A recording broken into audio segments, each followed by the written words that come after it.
El EZLN, el Ejército Zapatista de Liberación Nacional, surgió en México en el año 1994, en medio de tensiones por la implementación del Telecán y una crisis económica. Su levantamiento armado en Chiapas reflejó la lucha contra las políticas neoliberales y la marginación de las comunidades indígenas. Demandaban justicia, tierra y trabajo, reconocimiento de derechos.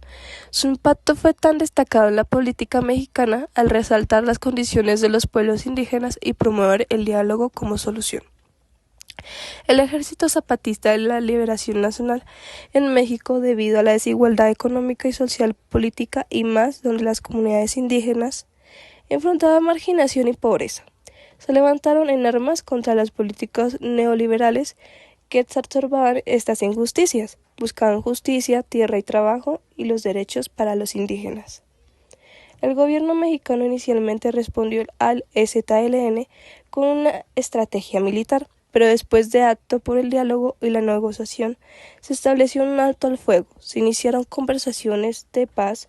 En el año 1996 se firmaron los Acuerdos de San Andrés, que reconocían los derechos culturales y territoriales de los pueblos indígenas. Para estos acuerdos no se cumplieron plenamente.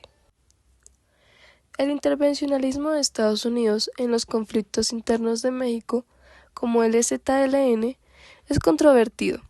Algunos ven la intervención como potencialmente beneficiosa para la estabilidad, mientras que otros la consideran una violación de la soberanía nacional y una posible fuente de conflictos adicionales. La relación entre México y Estados Unidos es compleja, porque se abarca las interconexiones económicas, culturales y políticas.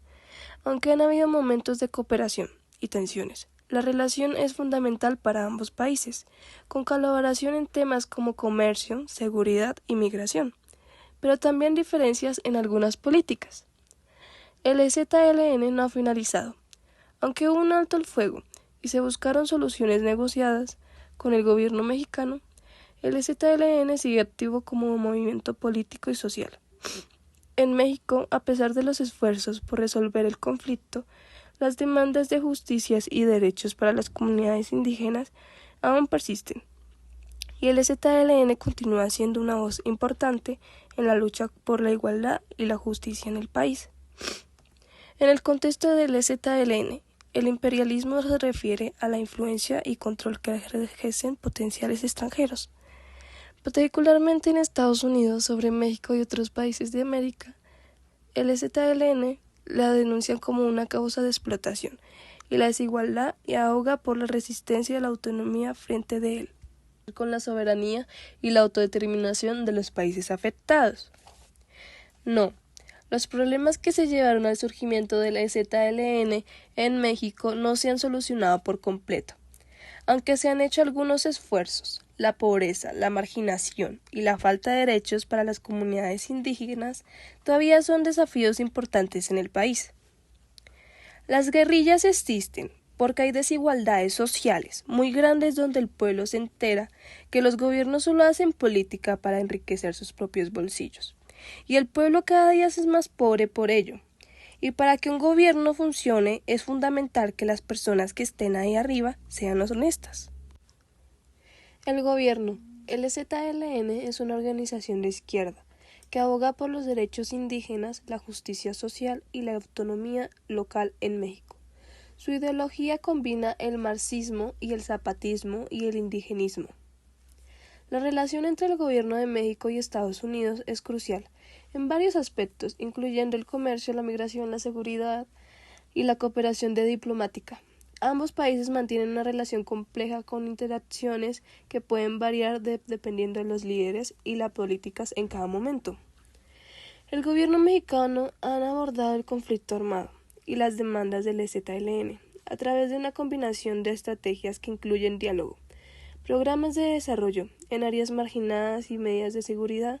Si bien han habido avances en algunos aspectos, el conflicto aún persiste en ciertas regiones y las tensiones continúan en el gobierno y el EZLN en temas como la autonomía indígena y la justicia social. Sí se ha habido intentos de diálogos y acuerdos de la paz entre el gobierno y el EZLN, como los acuerdos que son el de San Andrés en el año 1994, pero no se han implementado completamente, lo que hubo en tensiones continuas. Perder la autonomía y soberanía en México en ningún caso sería válido. La autonomía y soberanía son fundamentales para la identidad y el desarrollo de un país. Si bien las relaciones con Estados Unidos son importantes, deben basarse en el respeto mutuo y el beneficio conjunto también, contra la lucha que se centra en la justicia social y los derechos indígenas. El conflicto armado en México, incluido el levantamiento del EZLN, ha sido observado intencionalmente debido a su impacto en los derechos humanos y las relaciones interiores de México. Especialmente con Estados Unidos, organizaciones internacionales también han expresado preocupación por la situación y han insistido al gobierno a abordar las causas subyacentes del conflicto. El imperialismo es la práctica de una nación de extender su poder sobre otras y a través de la conquista o el control económico y político. El imperialismo puede exacerbarse los conflictos políticos y armados al explotar recursos y respaldar facciones locales, lo que puede desestabilizar aún más los países afectados. Aunque han habido avances, hay muchos problemas que llevan el surgimiento de ZLN en México. Sigue con la desigualdad socioeconómica, la marginación de comunidades indígenas respecto a sus derechos y la falta de participación política. Muy bien hemos dicho